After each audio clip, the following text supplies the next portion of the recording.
लीजिए सुनिए जयशंकर प्रसाद की लिखी कहानी स्वर्ग के खंडहर में।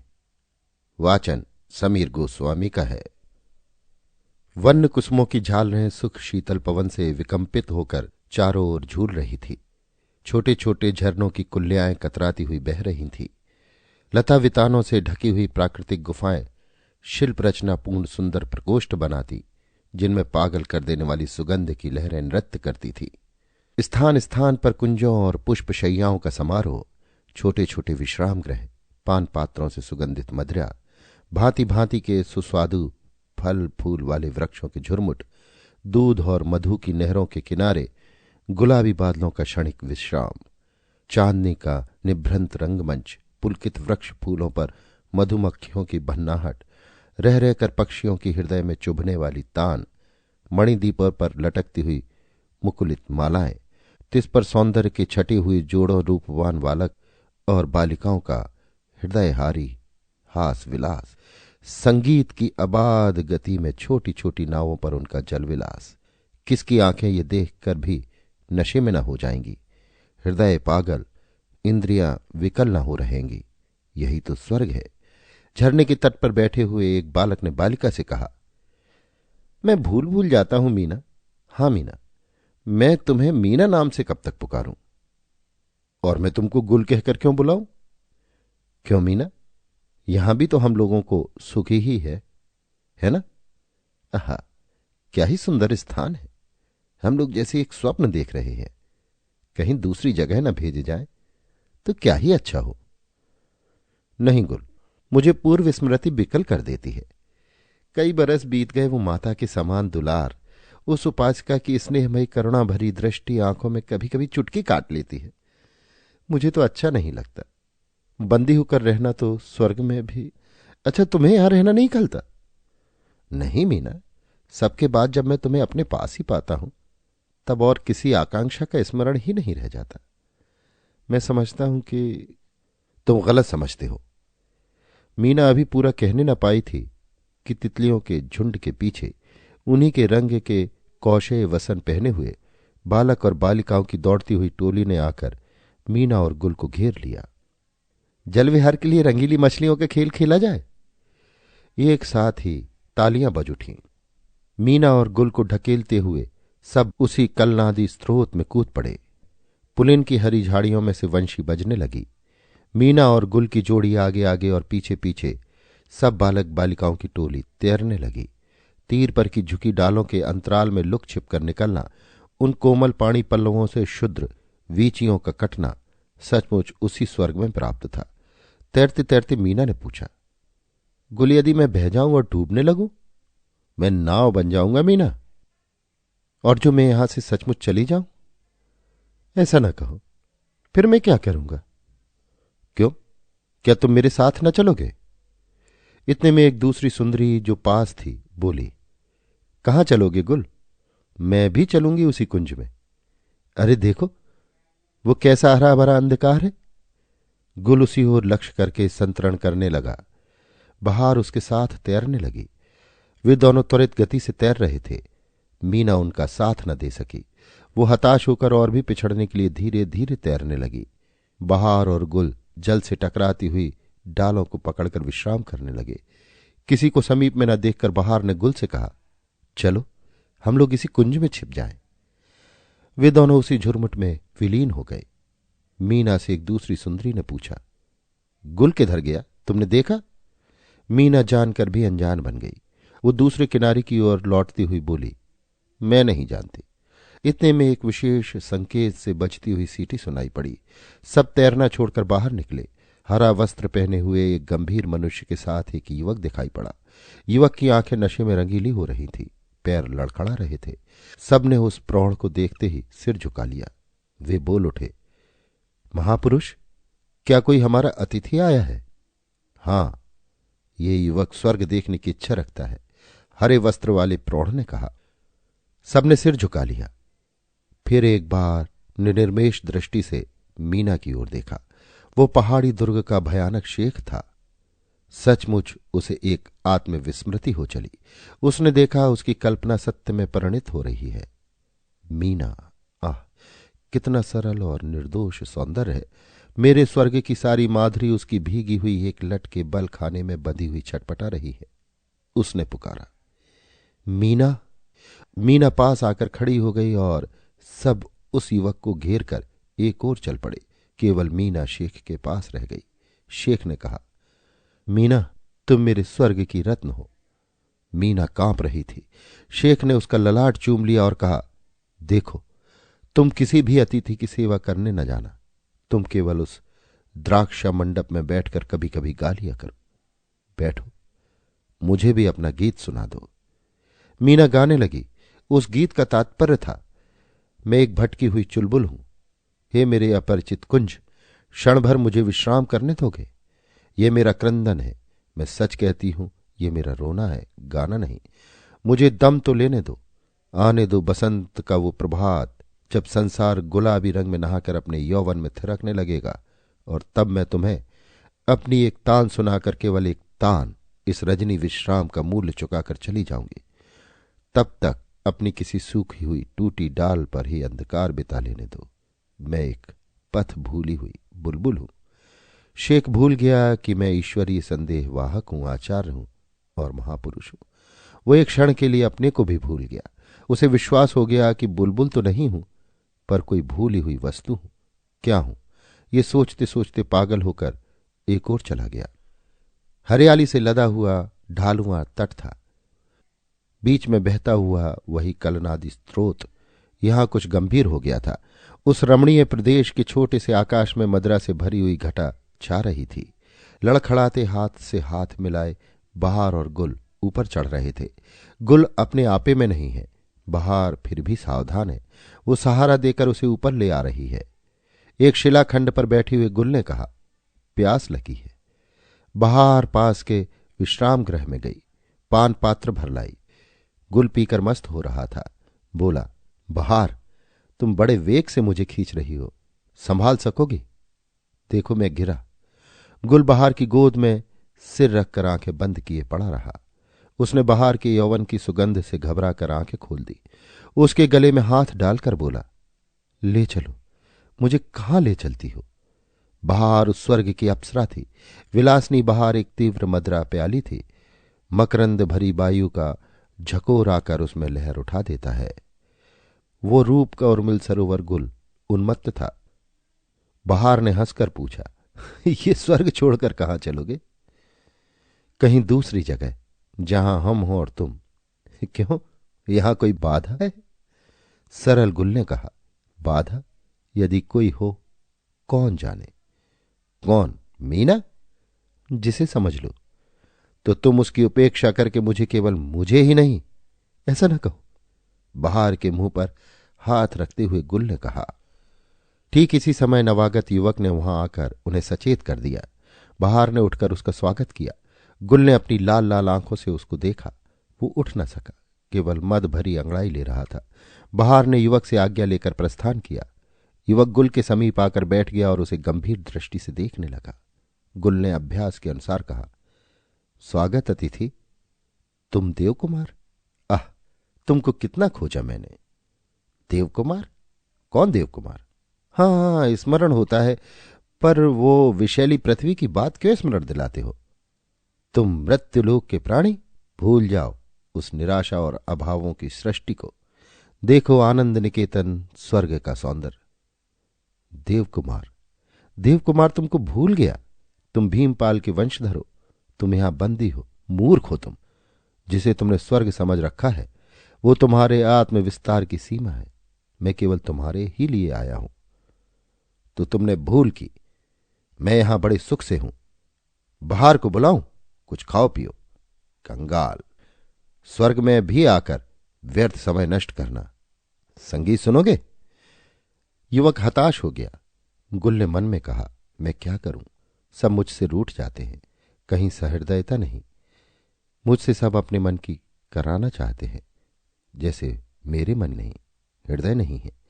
प्रेम आकर्षण, वो स्वर्गीय प्रेम में भी जलन। बहार तिनक कर चली गई। मीना? ये पहले ही हट रही थी, तो फिर क्या जलन ही स्वर्ग है? गुल को उस युवक के हताश होने पर दया आ गई। ये भी स्मरण हुआ कि वो अतिथि है। उसने कहा, कहिए आपकी क्या सेवा करूं? मीना का गान सुनिएगा, वो स्वर्ग की रानी है। युवक ने कहा, चलो। द्राक्ष मंडप में दोनों पहुंचे। मीना वहां बैठी हुई थी। गुल ने कहा, अतिथि को अपना गान सुनाओ। एक निश्वास लेकर वही बुलबुल का संगीत सुनाने लगी। युवक की आंखें सजल हो गईं। उसने कहा, सचमुच तुम स्वर्ग की देवी हो? नहीं अतिथि, मैं उस पृथ्वी की प्राणी हूं जहां कष्टों की पाठशाला है, जहां का दुख इस स्वर्ग सुख से भी मनोरम था, जिसका अब कोई समाचार नहीं मिलता। मीना ने कहा, तुम उसकी एक करुण कथा सुनना चाहो तो मैं तुम्हें सुनाऊं। युवक ने कहा, सुनाइए। मीना ने कहा।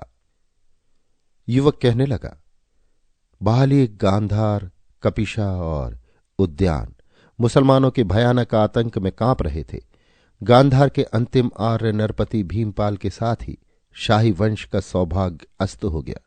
फिर भी उनके बचे हुए वंशधर उद्यान के मंगली दुर्ग में, सुवास्तु की घाटियों में, पर्वतमाला, हिम और जंगलों के आवरण में अपने दिन काट रहे थे। वे स्वतंत्र थे। देवपाल एक साहसी राजकुमार था। वो कभी कभी पूर्व गौरव का स्वप्न देखता हुआ सिंधु तट तक घूमा करता। एक दिन अभिसार प्रदेश का सिंधु तट वासना के फूल वाले प्रभात में सौरभ की लहरों में झोंके खा रहा था। कुमारी लज्जा स्नान कर रही थी। उसका कलसा तीर पर पड़ा था। देवपाल भी कई बार पहले की तरह आज फिर साहस भरे नेत्रों से उसे देख रहा था।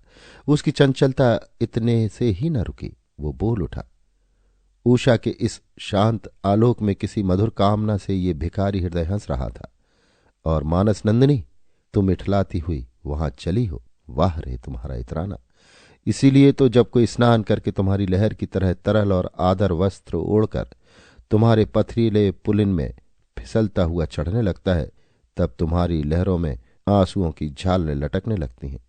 परंतु मुझ पर दया नहीं, ये भी कोई बात है? तो फिर मैं क्या करूं? उसी क्षण की, उसी कण की सिंधु से, बादलों से, अंतरिक्ष और हिमालय से टहलकर लौट आने की प्रतिज्ञा करूं? और इतना भी न कहोगे कि कब तक? बलिहारी। कुमारी लज्जा भीरू थी। वो हृदय के स्पंदनों से अभिभूत हो रही थी। क्षुद्र बीचियों के सदृश कांपने लगी। वो अपना कलसा भी न भर सकी और चल पड़ी। हृदय में गुदगुदी के धक्के लग रहे थे। उसके भी यौवनकाल के स्वर्गीय दिवस थे। फिसल पड़ी। धृष्ट युवक ने उसे संभालकर अंक में ले लिया। कुछ दिन स्वर्गीय स्वप्न चला। चलते हुए प्रभात के समान तारा देवी ने वो स्वप्न भंग कर दिया। तारा अधिक रूपशालिनी, कश्मीर की रूप माधुरी थी। देवपाल को कश्मीर से सहायता की भी आशा थी। हतभाग्नि लज्जा ने कुमार सुदान की तपोभूमि में अशोक निर्मित विहार में शरण ली। वो उपासिका भिक्षुणी जो कहो बन गई। गौतम की गंभीर प्रतिमा के चरण तल में बैठकर उसने निश्चय किया, सब दुख है, सब क्षणिक है, सब अनित्य है। सुवास्तु का पुण्य सलिल उस व्यथित हृदय की मलिनता को धोने लगा। वो एक प्रकार से रोग मुक्त हो रही थी। एक सुनसान रात्रि थी। स्थविर धर्म भिक्षु थे नहीं। सहसा कपाट पर आघात होने लगा और खोलो खोलो का शब्द सुनाई पड़ा। बिहार में अकेली लज्जा ही थी। साहस करके बोली, कौन है? पथिक हूं, आश्रय चाहिए। उत्तर मिला। तुषारावृत अंधेरा पथ था। हिम गिर रहा था। तारों का पता नहीं। भयानक शीत और निर्जन निशित। भला ऐसे समय में कौन पथ पर चलेगा? वातायन का पर्दा हटाने पर भी उपासिका लज्जा झांक कर न देख सकी कि कौन है। उसने अपनी कुभावनाओं से डरकर पूछा, आप लोग कौन हैं? आहा, तुम उपासिका हो। तुम्हारे हृदय में तो अधिक दया होनी चाहिए। भगवान की प्रतिमा की छाया में दो अनाथों को आश्रय मिलने का पुण्य दे। लज्जा ने अर्गला खोल दी। उसने आश्चर्य से देखा, एक पुरुष अपने बड़े लबादे में 8-9 बरस के बालक और बालिका को लिए भीतर आकर गिर पड़ा। तीनों मुमूर्ष हो रहे थे। भूख और शीत से तीनों विकल थे। लज्जा ने कपाट बंद करते हुए अग्नि धधकाकर उसमें कुछ गंध द्रव्य डाल दिया। एक बार द्वार खुलने पर जो शीतल पवन का झोंका घुस आया था, वो निर्बल हो चला। अतिथि सत्कार हो जाने पर लज्जा ने उसका परिचय पूछा। आगंतुक ने कहा, मंगली दुर्ग के अधिपति देवपाल का मैं भृत्य हूं। जगद्दाहक चंगेज खां ने समस्त गांधार प्रदेश को जलाकर लूटपाट कर उजाड़ दिया और कल ही इस उद्यान के मंगली दुर्ग पर भी उन लोगों का अधिकार हो गया। देवपाल बंदी हुए। उनकी पत्नी तारा देवी ने आत्महत्या की। दुर्गपति ने पहले ही मुझसे कहा था कि इस बालक को अशोक विहार में ले जाना। वहां की एक उपासिका लज्जा इसके प्राण बचा ले तो कोई आश्चर्य नहीं। ये सुनते ही लज्जा की धमनियों में रक्त का तीव्र संचार होने लगा।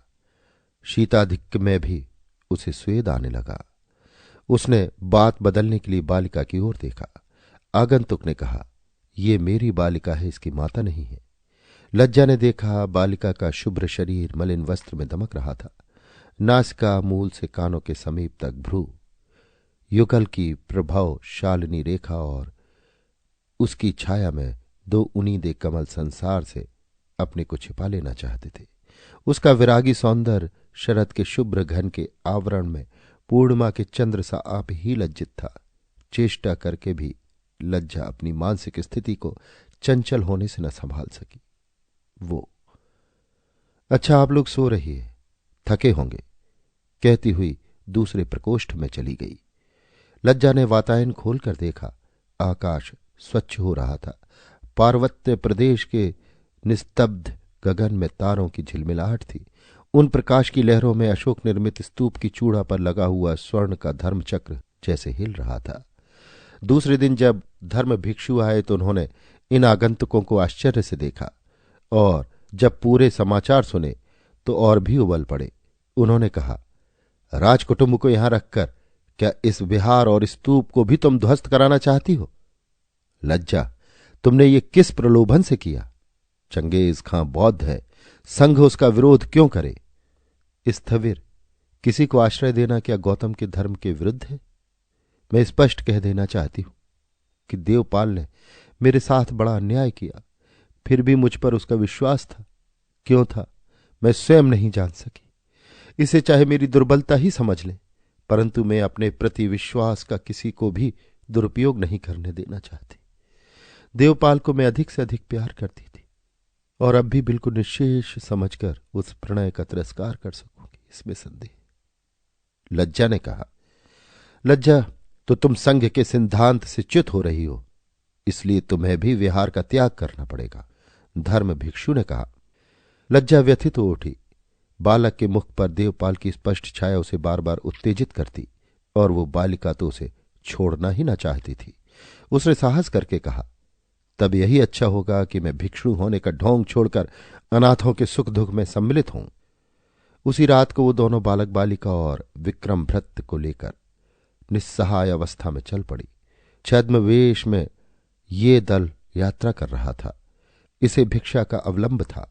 बाहलीक के गिरिव्रज नगर के भग्रपांथ निवास के टूटे कोने में इन लोगों को आश्रय लेना पड़ा। उस दिन आहार नहीं जुट सका। दोनों बालकों के संतोष के लिए कुछ बचा था, उसी को खिलाकर वे सुला दिए गए। लज्जा और विक्रम अनाहार से म्रियमाण अचेत हो गए। दूसरे दिन आँख खुलते ही उन्होंने देखा तो वो राजकुमार और बालिका दोनों ही नहीं, उन दोनों की खोज में ये लोग भी भिन्न भिन्न दिशा को चल दिए। एक दिन पता चला कि केकय के पहाड़ी दुर्ग के समीप कहीं स्वर्ग है। वहां रूपवान बालकों और बालिकाओं की अत्यंत आवश्यकता रहती है। और भी सुनोगी पृथ्वी की दुख गाथा? क्या करोगी सुनकर? तुम ये जानकर क्या करोगी कि उस उपासिका या विक्रम का फिर क्या हुआ? अब मीना से न रहा गया। उसने युवक के गले से लिपट कर कहा, तो तुम ही वो उपासिका हो?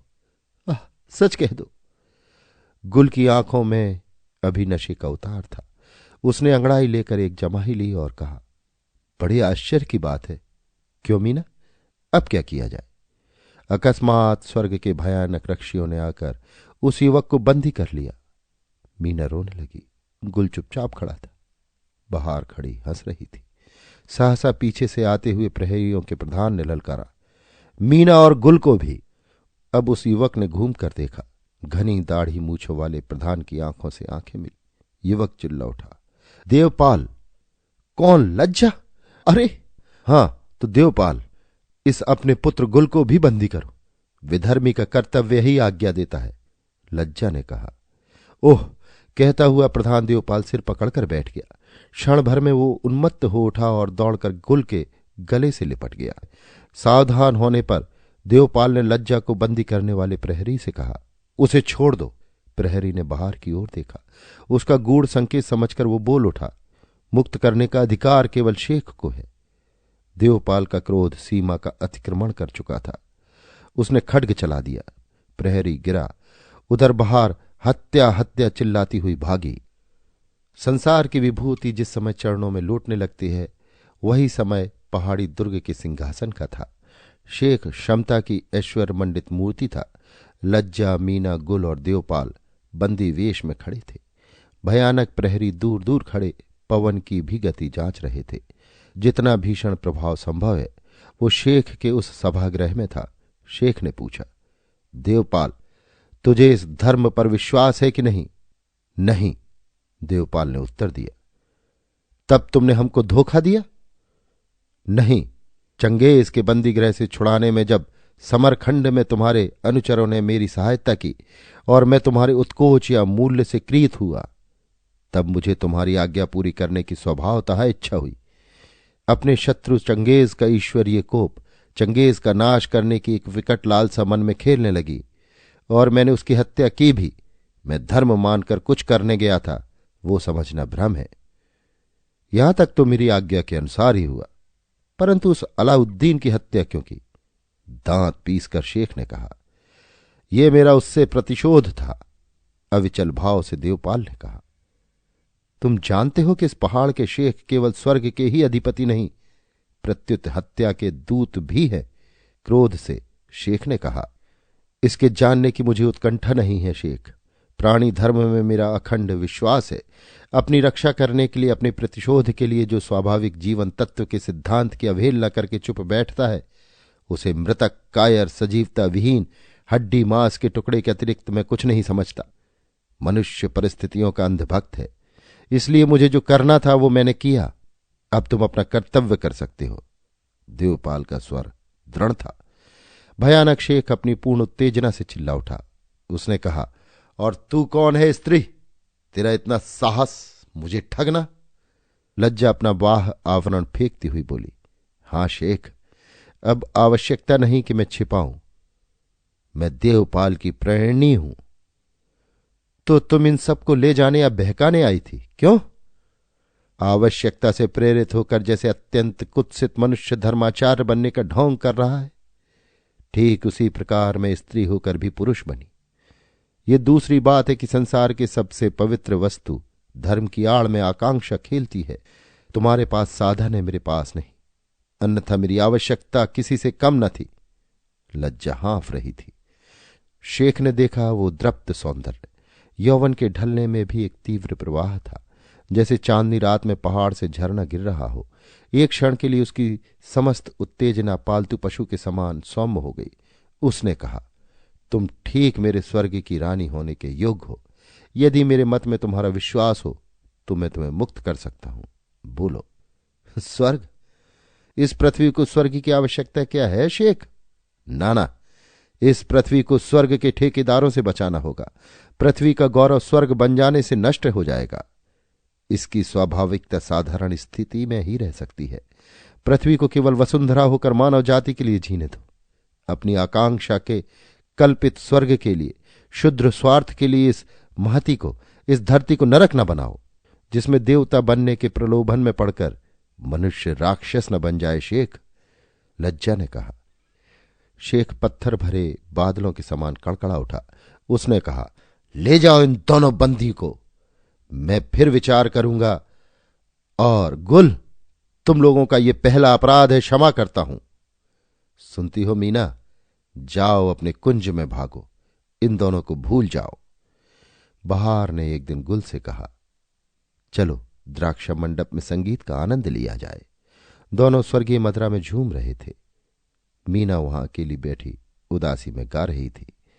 वही स्वर्ग तो नरक है जहां प्रियजन से विच्छेद है। वही रात प्रलय की है जिसकी कालिमा में विरह का संयोग है।